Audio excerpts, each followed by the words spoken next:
Salut à toutes, salut à tous et bienvenue dans cette nouvelle vidéo sur la chaîne C'est mon avis. On se retrouve aujourd'hui pour une vidéo de déballage, un unboxing.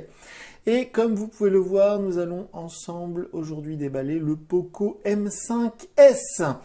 Alors c'est un smartphone qui vient de sortir, il est sorti le mois dernier. Il est proposé aux alentours de 250 €. Alors ça dépend des sites, ça dépend des coloris. On peut le trouver je crois aujourd'hui à 229 € sur Amazon, donc ce qui est vraiment pas cher.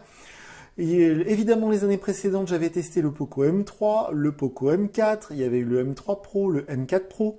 Là, j'ai déjà commandé le M5, mais le M5S est arrivé avant le M5 tout court. Donc d'ici quelques jours, vous retrouverez le déballage et le test du M5 tout court. Il y a à peu près 50 € qui différencient les deux modèles, le M5 et le M5S. Il y a 50 € d'écart entre les deux. Cette version M5S, elle est très intéressante. Je vous mets la fiche technique sous la vidéo, le lien vers la fiche technique comme d'habitude, parce que il y a un écran AMOLED sur ce M5S, alors que le M5 tout court, c'est du LCD. Il y a un capteur photo ultra grand angle ici, il n'y en a pas sur le M5 tout court. Donc il y a des petites différences comme ça. Le capteur photo n'est pas le même non plus, ici c'est du 64 mégapixels. Bref, pour 230 € au prix d'aujourd'hui, ce M5S a l'air très intéressant. Alors, on va le déballer tout de suite. Comme d'habitude, vous voyez que le packaging chez Poco, c'est tout jaune. Ça, on en a l'habitude. Je crois que le dernier Poco que j'avais testé sur la chaîne, c'était le X4 Pro, qui est vraiment une tuerie, hein, qui est encore très très actuel et que je conseille vivement à tout le monde. Là, ce M5S, il est sous Android 12 avec MIUI 13, donc ça, c'est vraiment un gros avantage. Il vient de sortir, comme je vous le disais. Je l'ai pris en blanc avec la version 4 Go de mémoire vive, 128 Go de stockage. Et j'ai envie de dire que l'un des seuls trucs qui va manquer sur ce téléphone, qui est encore une fois vraiment pas très cher, hein, je vais peut-être le répéter plusieurs fois, ça va être la 5G en fait. Donc le téléphone en lui-même, on va le mettre de côté un instant. Qu'est-ce qu'ils nous ont mis en avant là? 64 mégapixels, quad caméra. L'écran AMOLED 6,43 pouces avec un dual speaker, donc stéréo. Le processeur c'est du Mediatek, c'est le Helio G95 avec 5000 mAh de batterie et la charge rapide sur de 33 watts. En main, il paraît vraiment léger, hein. Je vais y revenir dans un instant, mais il fait que 180 grammes, ce qui est assez... moins de 180 grammes, même, je crois 179 de mémoire. Ce qui est vraiment léger. Alors, voyons voir ce qu'ils nous ont mis là-dessous. Donc malheureusement, il n'y a plus d'oreillettes hein, depuis quelques mois, depuis que la loi ne l'oblige plus. Hein, pour celles et ceux qui n'ont pas suivi l'affaire, il y a 6-7 ans, une superbe ministre de la Santé, Marisol Touraine, sous le quinquennat de François Hollande, avait rendu obligatoire les oreillettes avec les téléphones pour des raisons de santé. Voilà, c'était soi-disant moins mauvais de mettre l'oreillette que de mettre le téléphone à côté de la tête. Et depuis, il y a eu une autre loi qui est passée et qui a abrogé cette obligation pour des raisons écologiques. Et donc du coup, plus personne ne fournit d'oreillettes avec les téléphones, il n'y a que le câble USB. Et justement, c'est une chose que je remarque, là, attention, c'est très important de le remarquer, c'est peut-être pour ça que le téléphone est si peu cher, il n'y a pas d'adaptateur secteur fourni. Ah ah! C'est le premier Poco que je teste où il n'y a pas d'adaptateur secteur.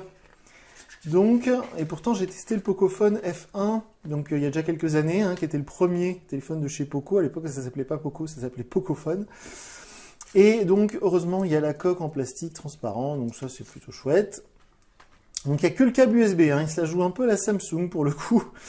Mais bon, c'est vrai que tout est très cher en ce moment, l'euro face au dollar, la rareté des semi-conducteurs, etc., etc. Le transport aussi, les conteneurs en provenance de Chine coûtent de plus en plus cher. Donc tout ça fait que sans doute ils ont été obligés de faire des économies un peu partout.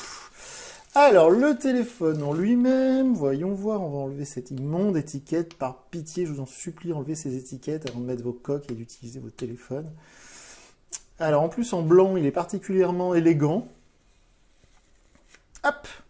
C'est un blanc un peu nacré, c'est très joli, c'est très très joli. Alors, comme d'habitude, les mentions légales, ça gâche un peu tout.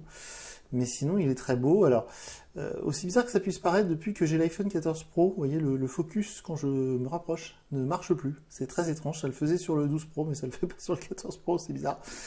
Donc, le quadruple capteur avec le capteur principal 64 mégapixels, le capteur ultra grand angle, le capteur de profondeur et le capteur pour l'effet bokeh. Donc, on a le tiroir SIM ici. Bon, c'est du tout plastique, mais il est super léger, hein.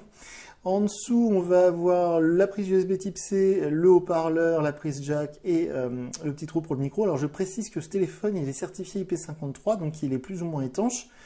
On a le bouton ici qui fait lecteur d'empreinte, mais malheureusement il n'y aura pas de lecteur d'empreinte sous l'écran à ce prix-là. Et le bouton du volume, alors j'ai l'impression, oui, mon impression est confirmée, je ne sais pas si je vais réussir à l'enlever, mais il y a une protection d'écran pré-appliquée, que moi j'aime pas du tout, surtout qu'en plus cet écran, ça me permet de le préciser, cet écran AMOLED est traité Gorilla Glass 3, donc du coup il est traité anti-rayures, donc je ne vois pas l'intérêt de rajouter une protection en plastique par-dessus. Donc comme je vous le précisais en début de vidéo, c'est du Android 12 avec la surcouche de chez Xiaomi qui s'appelle MIUI 13. Alors ce que j'apprécie chez Xiaomi et Poco, c'est comment ils font pas semblant. Chez Realme, ils nous font croire que c'est Realme UI, alors en fait c'est l'interface de chez Oppo, hein, on va pas nous la faire. Parce que Realme, c'est l'équivalent de Poco chez Oppo, hein, c'est assez compliqué. Et donc au moins, chez Xiaomi et Poco, hein, c'est MIUI 13, au moins ils nous font pas des espèces de simagrées. Alors voyons voir, on va le mettre en français, voilà, s'il veut bien. Où est-ce que tu es? Je t'ai loupé. Il est peut-être tout en haut, voilà, tout simplement. Alors on voit que malgré que ce soit un écran AMOLED, il y a quand même des bordures assez importantes. Elles sont presque symétriques, mais elle est quand même plus épaisse en bas. On a le petit poinçon pour la caméra selfie. Ok, on va accepter. Voilà, suivant. Non, ignorer. Je voudrais ignorer. Voilà, ignorer. Encore une fois, s'il te plaît. Voilà. Suivant, suivant, accepter. Donc, on est presque sur l'écran de démarrage. Évidemment, ce téléphone, je vais mettre ma carte SIM. Je vais l'emmener partout avec moi et je vais prendre des photos et d'ici quelques jours je viendrai vous dire ce que j'en pense.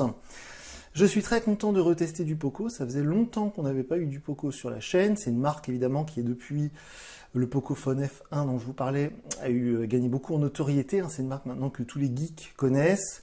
Tout le monde sait que Poco, c'est la sous-marque, entre guillemets, en tout cas la marque jeune du groupe Xiaomi. Ils font de très bons produits. Je vous parlais tout à l'heure du X4 Pro qui est vraiment une tuerie. Alors, on n'a pas regardé le côté du dessus. Chez Xiaomi, c'est une sorte de... Voilà, c'est une tradition. Il y a un émetteur infrarouge pour faire télécommande universelle, le second micro d'ambiance et puis le haut-parleur, parce qu'on a vu tout à l'heure, c'est indiqué que c'est un haut-parleur en stéréo. Et donc, comme je vous disais, c'est vrai que les Poco, c'est toujours des rapports qualité-prix très agressifs, comme les Realme. Alors, en ce moment, il y a une accalmie chez le concurrent Realme, mais c'est vrai que quand on voit les nouveaux modèles arriver chez Poco, c'est bon signe. En ce moment, il y a plein de nouveautés partout. Le Pixel 7 vient d'être annoncé aujourd'hui ou hier. Et là, donc, le M5, le M5S, on va avoir tout plein de nouveautés pour la fin d'année, évidemment. Hein. Maintenant, c'est un peu comme les jeux vidéo, hein.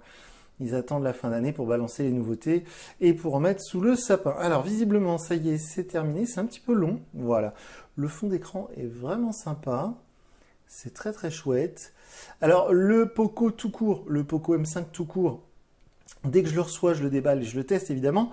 Mais il est moins cher, hein, comme je disais, il y a à peu près 50 € d'écart, mais il y a beaucoup de choses en moins. Et donc ce sera intéressant justement de tester les deux dans un laps de temps assez rapproché. Donc c'est du MIUI comme on le connaît. Alors il y a plein d'applications qui ont l'air d'être préinstallées. Alors, ça va un petit peu m'embêter. Évidemment, ils ont dû faire plein de sponsoring. Il y a même Snapchat, dis donc. Donc pour récolter des sous partout, il y a Joom, il y a LinkedIn, oh là là, il y a plein de trucs. J'espère qu'on va pouvoir désinstaller tout ça. Donc, si vous avez des questions, comme d'habitude, je vous encourage à me contacter via Twitter car je ne lis pas les commentaires YouTube. Et sinon, on se retrouve dans quelques jours sur la chaîne pour une vidéo de test où je vous dirai ce que je pense de ce Poco M5S.